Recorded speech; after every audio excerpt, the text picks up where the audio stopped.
Hello everyone, welcome to all of you. देखिए आज हम आपको सिंपल इंटरेस्ट के बारे में बताएंगे।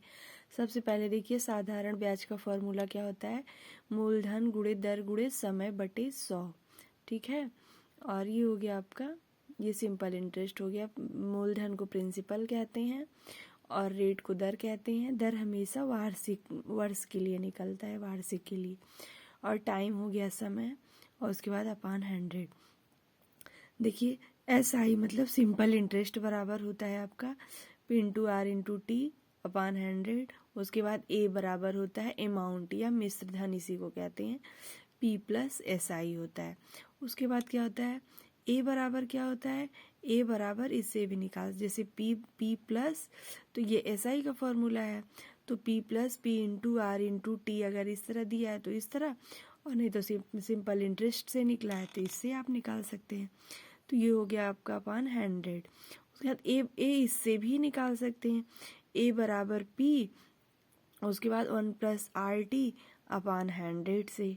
ठीक है, ये हो गया जहाँ ये आपको सब दिया हुआ है। उसके बाद देखिए पहले के लिए, देखिए किसी धन P पर साधारण ब्याज की दर से पहले T1 वर्षों के लिए दर R1, और अगले मतलब जैसे वो पहले T1 के लिए था, अब दर इसके लिए R1 था। अब देखिए अगले T2 वर्षों के लिए R2% तथा अगले T2 वर्षों के लिए R3 हो, तब कुल ब्याज बराबर। जैसे ऐसे क्वेश्चन इस तरह से पूछा जाता है, इसीलिए अलग अलग आपको फॉर्मूले दिया। तो SI बराबर SI1 plus SI2 plus SI3, तो ये सब चीज़ें अलग अलग दिया है आपको। तो PR1 into T1 plus P into R2 into T2 अपान 100 plus P into R3 into T3 अपान 100। तो इस तरह से क्या हो जाएगा आपका, P अपान 100 को कॉमन ले लेंगे तो R1 T1 plus R2 plus T2 plus R3 T3, ये हो गया आपका। फिर देखिए नेक्स्ट फार्मूला क्या होता है आपका, नेक्स्ट फार्मूला होता है कोई धनराशि साधारण ब्याज की दर, जैसे कोई धनराशि है साधारण ब्याज की दर R% दर से T वर्षों में अपने से n गुना, जब n गुना हो जाती है तब आपका क्या फॉर्मूला होता है, RT बराबर n-1 इंटू 100 हो गया। उसके बाद ये 2 टाइप का होता है, कौन कौन सा, R% बराबर n-1 अपान T इंटू 100। उसके बाद T बराबर भी पूछता है ना, जैसे ये देखिए यहाँ जैसे ऐसे ही R भी तो था, जैसे ये देखिए, ये जैसे देखिए R पूछता है, ऐसे ही T भी पूछेगा, ऐसे ही इसमें नहीं दिया है, इसमें आपका P भी ऐसे ही पूछ सकता है। तो ये हो गया आपका, तो T बराबर भी n-1 अपान R इंटू 100 से निकल सकता है। ठीक है, फिर देखिए जब दर निश्चित होती है तब, जब दर निश्चित हो, यदि निश्चित दर पर यदि कोई राशि T1 वर्षों में n गुना हो जाती है तो T2 वर्षों में n2 गुना होती है, तब n1-1 अपान T1 बराबर n2 - 1 अपान T2 हो गया। यदि समय निश्चित हो, देखिए इसमें क्या था, इसमें आपका निश्चित दर, इसमें निश्चित दर थी तो दर नहीं लिखा गया था। अब इसमें निश्चित टाइम है तो इसमें R1 लिखा जा रहा है। ठीक है, यदि निश्चित समय में यदि कोई राशि R1% दर से n गुना होती है तथा R2% दर से n2 गुना होती है, तो क्या हो गया, n2 - 1 बराबर n2 - 1, ये हो गया, ये अपान R1, ये इसके बटे R2 हो गया।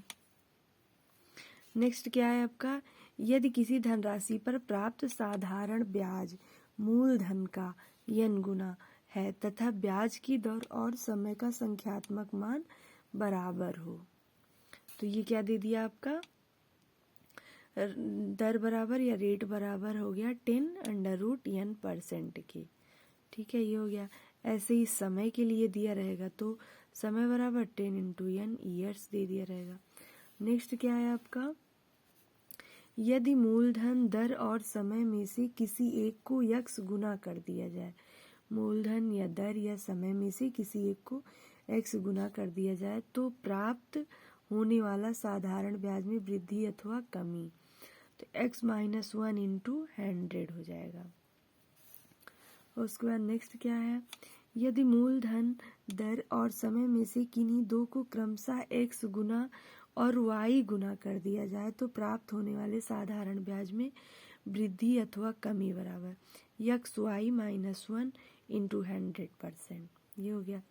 उसके बाद देखिए ऊपर वाले में क्या था, ऊपर वाले में आपके था मूलधन दर और समय में से किसी एक को यक्स गुना किया गया था तो यक्स -1, और इसमें मूलधन दर और समय में से किन्हीं दो को क्रमशः एक्स गुना किया गया एक्स वाई -1 इंटू 100।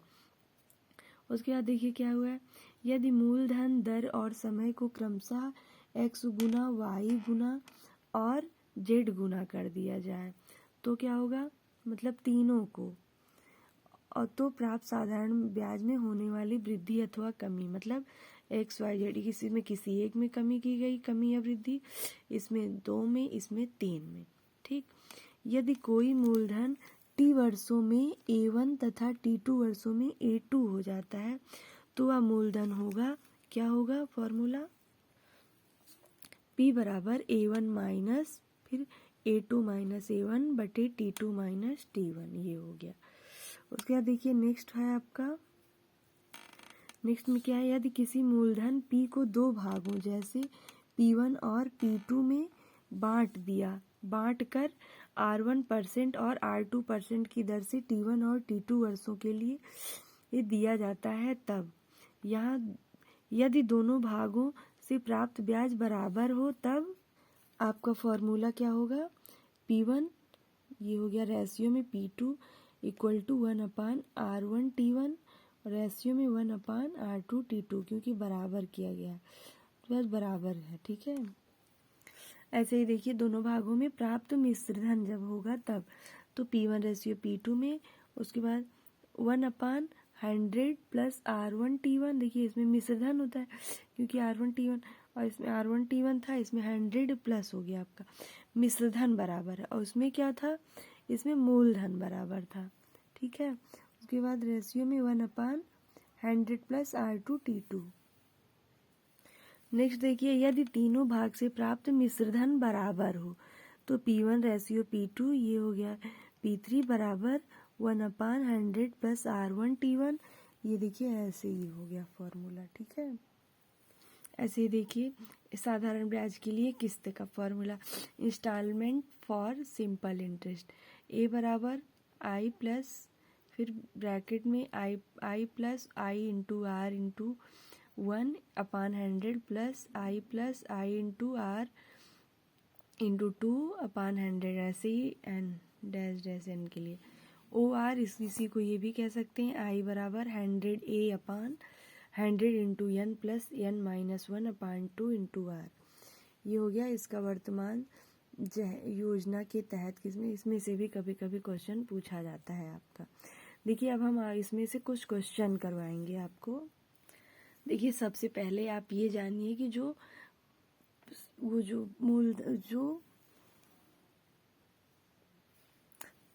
आपका साधारण ब्याज होता है वो केवल मूलधन पर लगता है, मतलब प्रिंसिपल पर लगता है, और चक्रवृद्धि ब्याज इस पर सब पर नहीं। तो क्या है आपका, पहले ये जानिए आप, साधारण ब्याज जो होता है वो केवल मूलधन पर लगता है। इसके लिए हम आपको ट्रिक भी बताएंगे और इसका फॉर्मूला भी बताएंगे। फॉर्मूला आपका क्या है, P into R into T, ये क्या है आपका, मूलधन गुणे दर गुणे समय बटे 100। ये हो गया आपका सिंपल इंटरेस्ट या साधारण ब्याज का फॉर्मूला होता है। तो देखिए ये क्या है आपका, ये आपका ट्रिक से निकालेंगे। ये आपका जैसे मूलधन हो जाता है, जैसे 3 वर्ष दिया है और दर आपका 10% दिया है, तब आपका ये कैसे निकलता है उसके लिए ये आपका फॉर्मूले से इस तरह निकलता है, इस तरह आपका ट्रिक से निकलता है। देखिए ये कैसे निकलता है, सबसे पहले ये वाला देखिए, ये आपका क्या हो गया, ये आपका हो गया मूलधन, मतलब P हो गया। ठीक, ये आपका मूलधन हो गया। हम किसी से 10,000 रुपया उधार लिए हैं, उसको 3 ईयर्स में हमको वापस करना है और उसकी दर कितनी है, 10%। ठीक, इसी से हमको वापस करना है। ठीक है, 10% है। तो क्या करेंगे, जैसे ऐसे 3 साल में उसको वापस करना है 10% की दर से। तो हम कैसे करेंगे इसको, देखिए सबसे पहले साल के लिए निकालेंगे। जैसे देखिए इसको ऐसे निकालेंगे 10,000, ये हो गया, गुणे 10/100। तो ये 2 जीरो से 2 जीरो कट गया, ये 1,000 हुआ। तो ये सब के लिए 1,000 आएगा, इसके लिए भी 1,000 आएगा, इसके लिए भी। लेकिन देखिए चक्रवृद्धि ब्याज में इसका डिफरेंट होता है, इसका उल्टा होता है।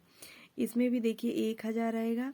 तो ये तो आपका ये हो गया ब्याज तीनों साल के लिए 1,000, 1,000, 1,000, 1,000। ये कितना हो गया आपका, ये हो गया 3,000। ये आपका क्या हो गया, ब्याज आ गया 3,000। अब इसको इसमें जोड़ देंगे 1,000 में, तो ये आपको जोड़ देंगे। देखिए ये तीनों साल का 1,000, 1,000, 1,000, ये तो आपका इंटरेस्ट आ गया 3,000। और देखिए एक फॉर्मूला भी होता है आपका, ए बराबर पी प्लस SI, ठीक है। ये आपका मूलधन हो गया, ये सिंपल इंटरेस्ट जुड़ के ये आपका अमाउंट आ जाता है, मतलब मिश्र धन आ जाता है, ठीक है। तो ये 3,000 तो ये आपका हो गया ब्याज, और प्लस आपका ये 10,000 जुड़ जाएगा, मूलधन तो आप देंगे ही। तो ये हो गया आपका, ये आ गया आपका कितना, 13,000। तो ये आपका आ गया अमाउंट, टोटल आपको उसको देना है 3 साल में, ठीक। ये आपका इसका ऐसे ही चक्रवृद्धि में लगता है, लेकिन चक्रवृद्धि वाला जब बताएंगे आपको तब बताएंगे, थोड़ा सा उसमें इसमें डिफरेंट है, ठीक है। देखिए ऐसे ही चाहे तो इसको हम फॉर्मूले से भी कर सकते हैं। पी की जगह मूलधन रख देंगे, मूलधन आपका ये है, इस फॉर्मूले से कर रहे हैं। देखिए 10,000 है आपका, और उसके बाद रेट आपका क्या है 10%, 10, उसके बाद इंटू टी में क्या है आपका 3 ईयर्स अपॉन 100। इससे भी चाहेंगे आप तो आपका निकल जाएगा, ये हो गया। तो कितना हो गया आपका 1,000 हो गया ये आपका, गुणे 3, तो ये आपका 3,000 आ गया। तो अब इसके बाद इसका 3,000 आ गया ये आपका। तो उसके बाद देखिए इसको फॉर्मूले में रख देंगे, ए बराबर हो गया P प्लस SI। तो SI ये आपका हो गया, उसके बाद जोड़ देंगे तब भी आपका 13,000 आ जाएगा, ठीक है। चाहे इससे लगाइए और चाहे इससे लगाइए, तो ये दोनों आपका होता है, ठीक है। आप इससे जल्दी आपका इससे जल्दी हो जाएगा, एक का आ जाएगा, फिर वही तीनों आप जोड़ दीजिए, फिर उससे आ जाएगा, ठीक है। तो ये आपका फॉर्मूले से है, ये आपका ट्रिक से होता है। देखिए अब आगे देखते हैं हम। देखिए जैसे इसमें क्या पूछता है, कहता है कि मनी आपका डबल हो गया, ट्रिपल हो गया, मतलब जैसे 2 गुना हो गया, 3 गुना हो गया आपका जो मनी रहता है उसके लिए। तो देखिए उसके लिए सम ऑफ मनी आपका अमाउंट हो गया, और डबल करने के लिए हम आपको बताते हैं कैसे करते हैं। जैसे देखिए ये इससे होता है ए बराबर P प्लस SI, ठीक है। ये हो गया आपका। तो अगर आपसे कहेगा कि डबल हो गया मूलधन, मतलब जैसे डबल किसका होगा, मूलधन का, तो आप यहाँ डबल के लिए ये करेंगे, मतलब 2 गुना, और ये हो गया आपका P प्लस SI। तो आपका कितना आ जाएगा SI बराबर, तो SI हमेशा जैसे 2 गुना कहेगा तो SI बराबर हमेशा क्या होगा, 2P में से P चले जाएगा, तो आपका क्या हो जाएगा P बचेगा। ऐसे ही आपका अगर मान लीजिए कह दिया 3P होगा, तो 3P के लिए आपका P प्लस SI बराबर क्या हो जाएगा आपका, तो SI बराबर आपका आ जाएगा 2P, ठीक है। तो ये हमेशा इससे एक कम आ जाएगा आपका SI, ठीक है। जैसे देखिए आपका 2P बराबर 6 ईयर्स दिया है, तो एक के लिए कितना हो जाएगा आपका 6/2, ये हो गया आपका 3 आ गया। देखिए टाइम आपका क्या दिया है, टाइम आपका दिया है, टाइम बराबर 20 टाइम्स दिया है। तो 20 टाइम्स के लिए भी आपका SI जो आएगा वो क्या आ जाएगा 19 आ जाएगा। तो 3 × 19 कर देंगे, 3 × 19 कर देंगे।